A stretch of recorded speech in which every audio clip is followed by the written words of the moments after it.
Neemuch collector कार्यालय में Jaju college के जन भागीदारी अध्यक्ष विजय बाफना अपने साथियों के साथ पहुंचे, जहां उन्होंने एक फर्जी फेसबुक आईडी की जांच कर कार्यवाही करने का शिकायती आवेदन दिया, जिसमें बताया कि नीमच के मोबाइल नंबरों की फेसबुक अकाउंट पर इन दिनों नीमच के दिल का सच फेसबुक अकाउंट से फर्जी बातें प्रसारित हो रही है। ऐसी ही एक फर्जी झूठी बात मेरे बारे में भी प्रचारित हो रही है। इसमें बताया जा रहा है कि जो जाजू कॉलेज के अध्यक्ष बाफना ने बरूखेड़ा रोड पर 25 करोड़ की जमीन पर कब्जा किया है।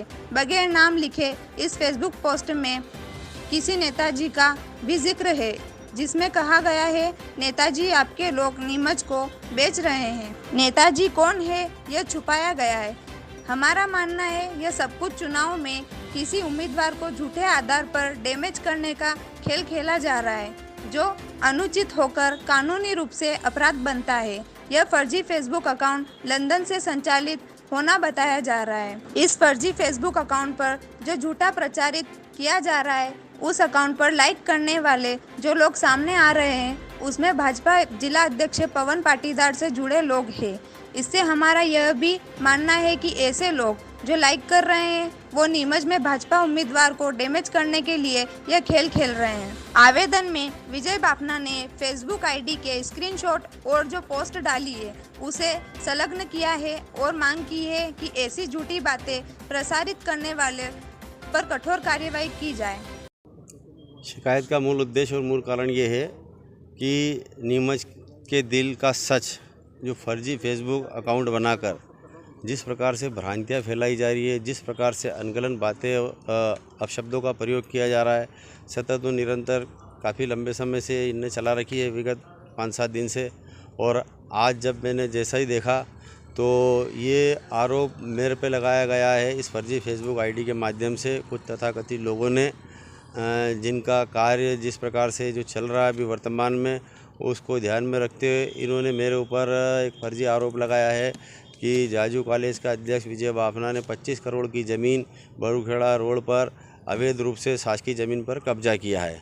इस प्रकार की अनेक प्रकार के तथ्य और भ्रांतियाँ मेरे जो लिए लिखी गई है, उससे मैं पूरी तरह आहत हुआ हूँ और मेरी छवि को धूलमिल करने का प्रयास किया गया है।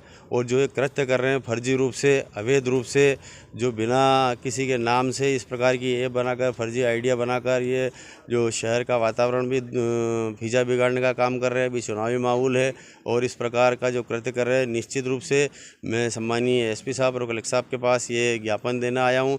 और इनके सारे जो इनने जो कृत्य डाले हैं उन सब की फ़ोटोकॉपी भी मैं एसपी साहब और कलेक्टर साहब से यह आग्रह करूँगा कि ये जो नीमच के दिल का सच जो कौन लोग ऐसे चला रहे हैं, इसके पीछे कौन सरगना है और कौन लोग ये कार्य कर रहे हैं, इनमें जिन लोगों ने जो लाइक किया है उनके नाम भी मैंने इसके अंदर आवेदन के अंदर दिए हैं कि इनके सरगना कौन हैं और कौन लोग ये कर रहे हैं जो मेरी छवि को धूलमिल कर रहे हैं। और निश्चित रूप से जब इसका पर्दाफाश होगा, जो सच सामने आएगा और इनका सरगना और ये लोग, तो निश्चित रूप से मैं कोर्ट के दरवाजा खटखटाकर मानहानि का दावा लगाऊंगा। और अब ये मैं नहीं बोलना चाह रहा था, परंतु अब ये लड़ाई अब मैं पूरी तरह शिद्दत से और ताकत से मैं लड़ूंगा और निश्चित रूप से इस प्रकार का जो कृत्य कर रहे हैं उन्हें मैं कोर्ट तक घसीटने का प्रयास करूँगा। क्या मांग की गई है ज्ञापन? ज्ञापन में मांग की गई है कि मेरी छवि को धूलमिल किया गया है और ये जो फर्जी ऐप बनाकर, फर्जी फेसबुक आईडी बनाकर जिस प्रकार से ये भ्रांतियाँ फैलाई जा रही है, प्रसारित किया जा रहा है, मेरे ऊपर जो गलत आरोप लगाए हैं, बिना तथ्य के आरोप लगाए हैं, जबकि मैंने इस प्रकार का आज दिनांक तक किसी प्रकार का इस प्रकार के कोई कृत्य में मैं लिप्त न था, न हूँ, न रहूँगा। और मुझे अभी चुनावी माहौल के अंदर जिस प्रकार से चुनाव चल रहा है, इस चुनाव के अंदर हम भाजपा के कार्यकर्ता के रूप में कार्य कर रहे हैं और मेरी छवि को ख़राब किया जा रहा है। मैं बहुत रूप से आहत हुआ हूँ। मेरा परिवार पूरी तरह इस चीज़ को देखकर आहत हुआ है। मानसिक रूप से मेरा पूरा परिवार भी परेशान है और निश्चित रूप से मुझे ये पर्दाफाश होने के बाद मैं इन्हें मानहानि का दावा लगा कोर्ट में ले जाऊँगा। आपका नाम और पता? विजय बाफना, जन भागीदारी अध्यक्ष, सीताराम जाजू महाविद्यालय।